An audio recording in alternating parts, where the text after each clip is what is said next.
The BMW 3 Series has defined the sports sedan segment for so long, it almost seems like a foregone conclusion. But Cadillac and Lexus both want to shed their non-enthusiast reputations, and they've introduced the new ATS and IS to crowd BMW's territory. Can the F30 hang on to the sports sedan crown? Or will one of these upstarts steal the keys to the kingdom?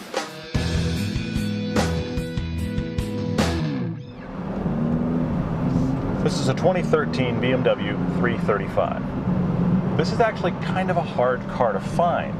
I mean, with this latest generation of the 3 Series, the F30, it seems like most people are just buying the smaller turbocharged engine, the 328.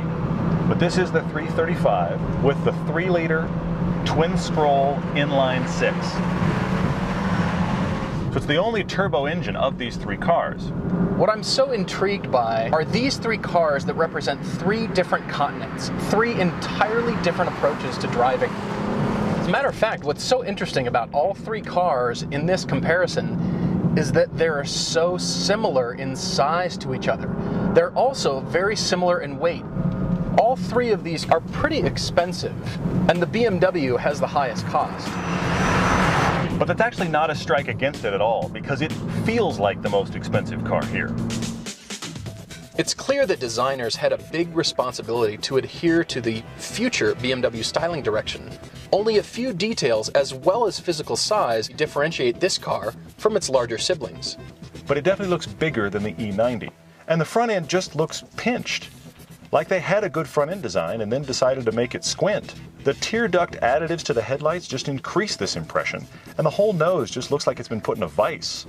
I can't say this car is beautiful, but the surfaces and details are extremely well refined. You're not going to think it's anything else. Inside, it's dark, luxurious, and an inviting place to be.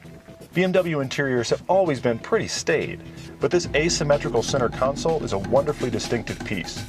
I'm delighted to discover that iDrive has been improved to the point where I actually like it. The materials are ultra high quality and the leather and plastic textures feel rich.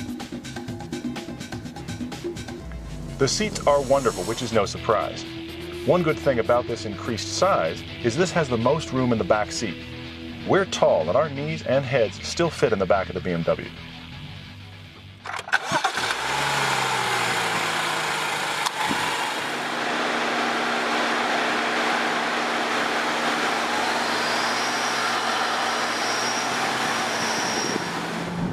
What's crazy is this F30 is 4 inches longer than the E90 and 6 inches longer than the E46. I understand that across the board, cars in every market segment are just growing in size.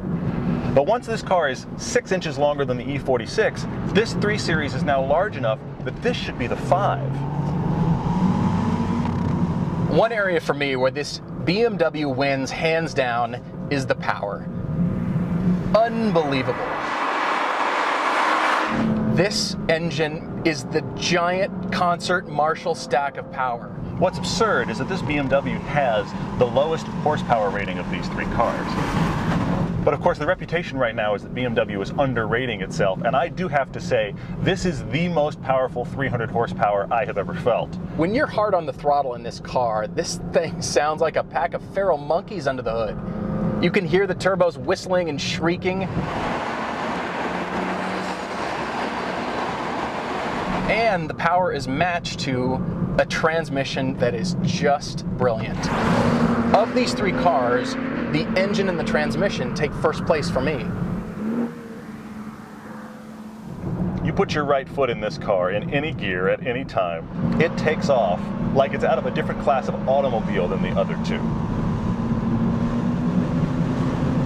In sport mode, it lurches forward. It's that constant just kick in the kidneys all the way up to kind of insane speeds.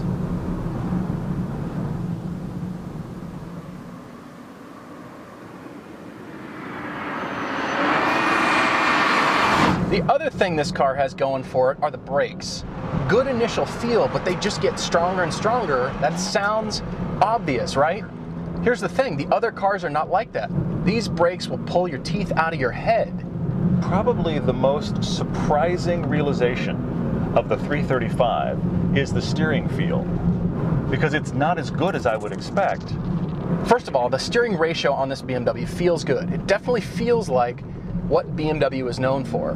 There's no dead spot. On center, there is constant feedback. It has the most road feedback and road feel, but it's not the most accurate. Even in the sportiest setting, this car struggles with body roll, and that's quite shocking. I should never be able to put the words BMW and floaty in the same sentence, but in the F30, it's true. Mid-corner bumps kind of disrupt the BMW. It kind of throws you off your line because you feel the whole back of the car kind of float up on the bump. Don't get me wrong, it's good, but I'm surprised because it isn't great. You don't feel like you can find the center of rotation, so you're constantly making adjustments. I feel like the chassis can handle more. It's just the steering and the suspension are letting it down. And here I thought the BMW was really going to be incredible, especially compared to these other two cars. The steering has a great weight to it, which BMW has always done pretty well, and I do feel like I'm connected to the tires, but I don't feel as dialed into the chassis as I have in other 3 Series. I really want more precision with the steering, and I'm surprised when I chuck this car in how much body roll there is and how big it feels. I kind of find myself liking the E90 series better. It's a little bit smaller car. I felt the weight transfer was better. Again, not that I don't like it. It's just that Cadillac and Lexus have brought the noise. I'm so surprised and almost confused by these 3 cars because none of them are acting like their reputation would suggest. BMW invented this class of automobile, and I'm shocked to say that in many areas, this 3 has now lost. So would I buy this car? That's the big question. I love BMWs. I love what they do, but I'm wanting more. If I'm gonna pay this much money for this car, I can't say that I'd buy it. I want more. I want it to do more. If you're looking for a commuting cruiser or a high-speed blast or a car that feels luxurious to you, then the 335 is gonna win. If you're looking for a precision instrument for back roads or for the track, the 3 Series isn't gonna cut it.